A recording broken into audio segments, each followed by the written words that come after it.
Hi, good morning. We're back. So happy holidays to you all, and that happens to be one of our topics that we'd like to touch on today, and the other one is going to come up later, and we'll get there in a second. So first of all, holiday survival steps. What can you do to keep the holidays from making you uh, step back, uh, lose your progress, uh, instead of at least holding still or maybe making some progress. And to that end, I want to take at least a minute to say I have noticed in the conversations in the stream that a lot of people have said, I've just started this. It is November, it is early December. There's a sort of a big holiday time between, I guess, mid-November and mid-January that intimidates a lot of people. And I've been pretty impressed at the number of individuals who have said, I'm going to start now. And so one of the things that we thought about was because of that timing, it can, and being new in some cases to the intermittent fasting, fast 5, appetite correction, dietary lifestyle, going into that holiday can feel pretty intimidating, I think. So anyway, we thought it might be quite nice to say, like, we're actually facing the same kind of thing, which is it is a carb fest at the place that we're heading. We're heading out, I guess, Wednesday. Is that right? Yeah. So Yeah. how do you mesh your schedule with somebody else's schedule in a way that works? It doesn't look like that. Yes. And so what we want is something more like this, but yes, keep the gears going. Right. So one of the things that you can do to try to mesh your schedule with your families is just try to keep it close. In other words, not necessarily adhering to your typical schedule, but keep as much of it intact as you can. So what do they say? The enemy of good is perfect. Right. Yeah. And so if you can just stay good during this time, if Santa's in your household, then good is good. Doesn't have to be perfect. So you can start by just delaying your break fast as long as it's practical for the situation without adhering to a tight schedule. So that may mean either skipping breakfast or pushing it back or whatever works for you. I know in our family there's this tradition of cinnamon rolls in the morning of Christmas, and there may be times that you just take the day off and it's a skip day and you just go back to it. But what we want to emphasize is just keeping the habit going in your head. It's a lot, a lot of the inertia that you got started a while back, and so if you can just keep some semblance of that habit loop going, then you don't have to rebuild it afterward. So try to keep some schedule. Maybe shift your window, move it earlier. That's up to you. Whatever you know what's best for your life and your schedule. But you can do a little tweaking to make it work with your family. But and it's interesting because there are some, I don't know, I guess in the days past, I would probably think of them as stealth ways. Now my family's, which is where we'll be spending this particular holiday, is pretty accustomed to our way of eating. But some of the stealth ways to just maybe even extend your fast by 10-15 minutes is to be the last person to show up at the table, or before you have, in my family's case, this really amazingly 50-year tradition of having this cinnamon bun on Christmas morning. We celebrated Christmas when I was growing up, and my family continues to celebrate that to this day, which is very fun. Holiday time is a fun thing and connecting. But this cinnamon roll, when I was early in my Fast 5 journey, which was like 20 years ago, was a little intimidating. And there were times that I thought, I just can't do that. But what I've come to understand is it's this is a marathon, not a sprint. And boy, I've done a lot of little cliches today. Sorry, but so it is. And I also mash them up pretty often. But at any rate, it is a marathon. And so having it isn't such a big deal in my way of thinking. But what I have found myself doing is often having a really long cup of coffee first. Like, this comes out and I'm not the first person to the table. In fact, I'm often really giving myself that anticipation time. Everyone's enjoying their role and I'm still having my black coffee and saying, man, this is great coffee. Who made the coffee? And 15, 20 minutes, maybe a half an hour later, I'm in. I go and have one. Not only have I really built it up because everyone has told me how wonderful it was, but I've delayed a little bit. And that little delay is that showing up part. And in the habit forming, I don't know, sometimes we talk about what we're going to talk about before we come on live. And usually we don't stick to the script, but one thought that we had was to talk about the whole concept of showing up. I remember last year, I had moved away from a habit of going to the gym or exercising daily, which is something that I do because I enjoy it and it's fun and it's good for my body. And I said to Bert, I'm going to just do this. I'm going to say the metric is showing up. I'm going to just show up. And if I show up, then I've done my bit for the day. Well, what I found, and I kind of guessed I would find this, is once I showed up, then it was pretty much kind of just habit, it sort of kicked back in and I would do a little bit more, not a little bit more each time, but I would just do stuff and it would be fun. It would feel good. So, but all I had to do in order to keep my habit going was to show up. And it's kind of that way with that, what Bert was saying about keeping it in your head. If you just show up in the morning and you say, when am I going to break my fast today? It may not be the same as it was in my usual day-to-day routine, but I think I'll just push it back till this. I mean, just showing up, having the conversation in your head without any guilt, with just strategy, with intention. It's really powerful. And the other part of maintaining your scheduled adaptation through the holidays. Hey, Eric. Hello, everyone who's joining us live. Other things that you can do to help maintain your adaptation is if you have the choices, you can select low carbohydrate choices so that your insulin stays low a little longer. And I know that there are often some very high carb choices, but you may be able to find some things like eggs or nuts that are low carb and just kind of snack on those instead of the high carb choices for a while to extend your window.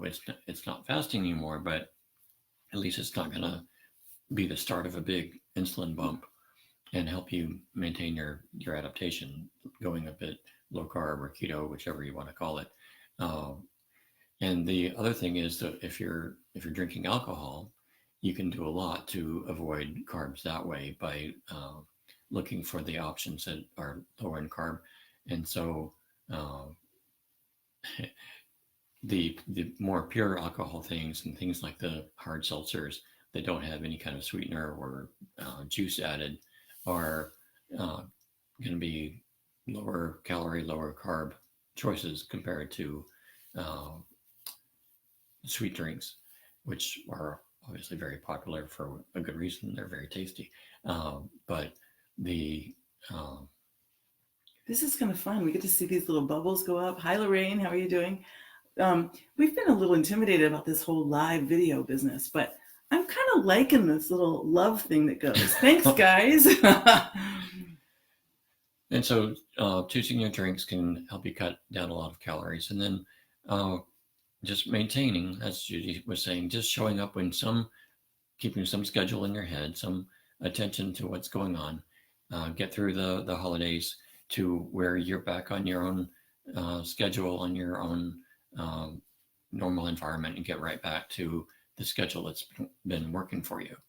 And so it's kind of damage control to give you as little homework to do when you're done with the holidays in terms of having to make up for it. But the holidays are there to enjoy, and that kind of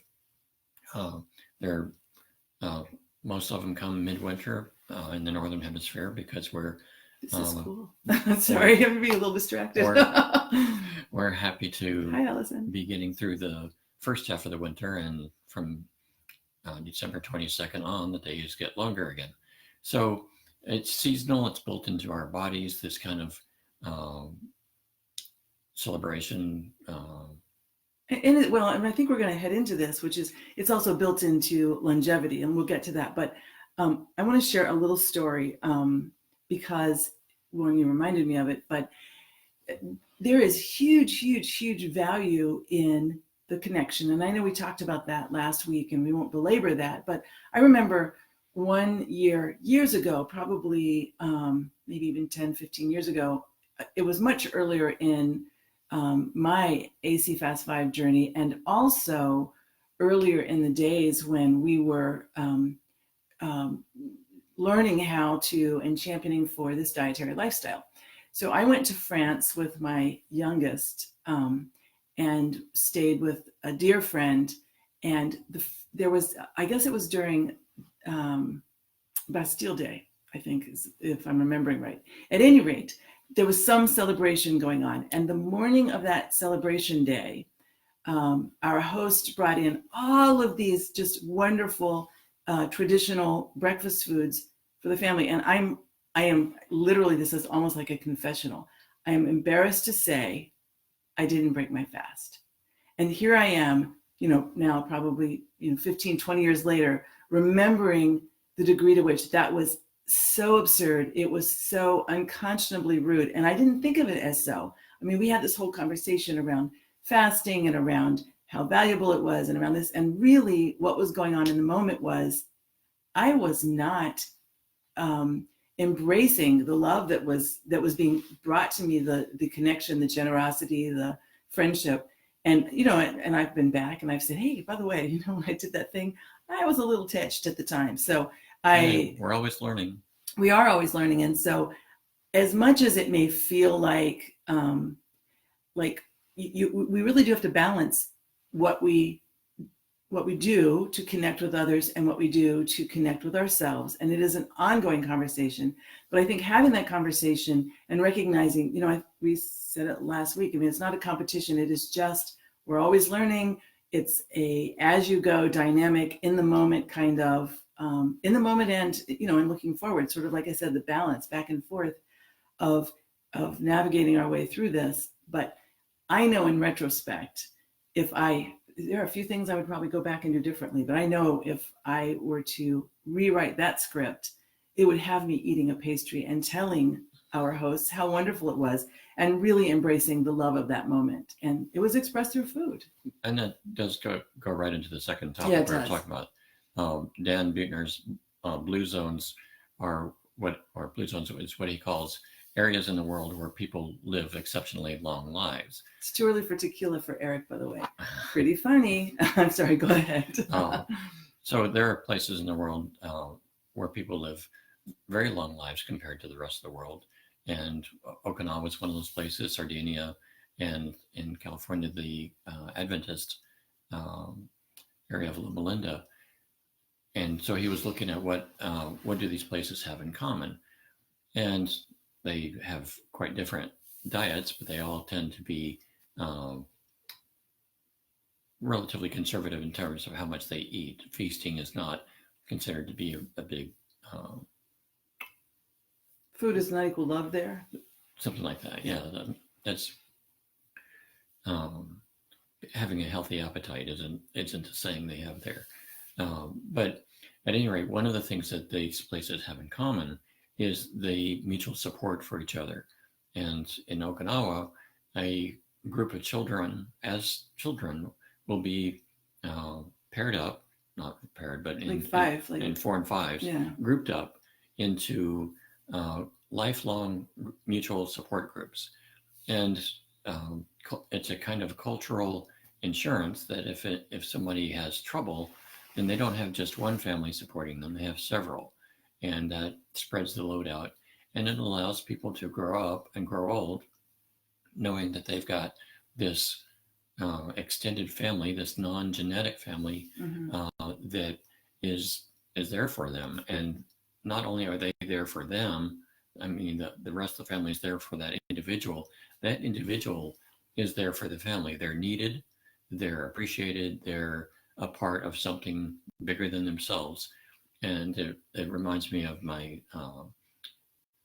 TEDx talk where I talk about the muscle cells in our bodies go away when they're not used, and we as people may kind of fizzle out too if we're not needed and used. So it's very important that mutual support does go both ways. It's not just that we have a safety net, it's that we are a safety net for other people. And that's something to consider as you're interacting with family and friends. And your chosen family. I mean, that in this case, friends, it is a chosen family, right? They put these kids together. I mean, it's the other part of that is it is not casual, and it's not this. It doesn't look like. I mean, we're reading about this. It's not like we lived that or know this from firsthand information. But the strong impression that we gathered was that these groups get together on a routine basis, some of them weekly, some of them, I think weekly was the pretty common denominator. And they have conversation, they share meals together, they work together, they do projects together, they just talk and laugh. And it's a commitment. The word that really struck me was it was a commitment. And these youngsters are committed to each other and grow up, through thick and thin, I guess, as they say. And they know that part of what the mandate, the reason for the reason the group exists is just that. It's for the structure and for the community. And that's kind of, it's building this informal insurance policy of acceptance, which is way important. And it reminds us about how powerful culture is in driving our biology. We're part of our culture, and the culture is part of us, and it can have a lot of influence on the way we eat, the way we interact with each other. And it's good to explore our relationships and how we're spending our time to see what we can do to bring more of ourselves out to others and bring others in. And I think our culture is shifting a lot towards screen time, and it has been for years, since the advent of television. And we have to push against that to some degree, because that's the easy way. Although I'm going to just interject. I mean, screens can also connect us across the miles. They're connecting us right now. Right, exactly. So, I mean, like everything, it is a dynamic balance, and being very aware and intentional about that is important. And how you use it. We're going to be Skyping with friends later today. And so that screen is going to connect us instead of distance us, and we're looking forward to that. Yeah. I think we don't want to go too long about this, but one of the things that Bert said that I think is important is that how our friends are. There's some really compelling work that has been done that shows that how the closest couple of friends that one has, how they act, how they are, their way of being is very influential for us, for an individual. And so this also becomes a time, I think, when, it's sort of an interesting end of the year, start of a new year. We can take accounting of our relationships and say which of those are healthy and constructive, which of those are maybe not necessarily toxic or extreme, but just not healthy. And moving around your life, our life, moving things into place so that you're surrounded by a tribe that is supportive and loving can be really, really important. Right, the healthy tribe. The healthy tribe, exactly. So I think we've gone on a while, so we should probably call it. What do you think? Yeah. And whatever holidays you're celebrating, whatever end of year and beginning of year you're headed toward, I hope it's wonderful. And we appreciate the comments, and thank you for joining us. Thank you, Lorraine, Eric, Allison, for saying hello. Yes, we love that. So we'll talk to you later. Bye. Okay, bye. This is when I get to reach up and look kind of silly. It makes you say it twice.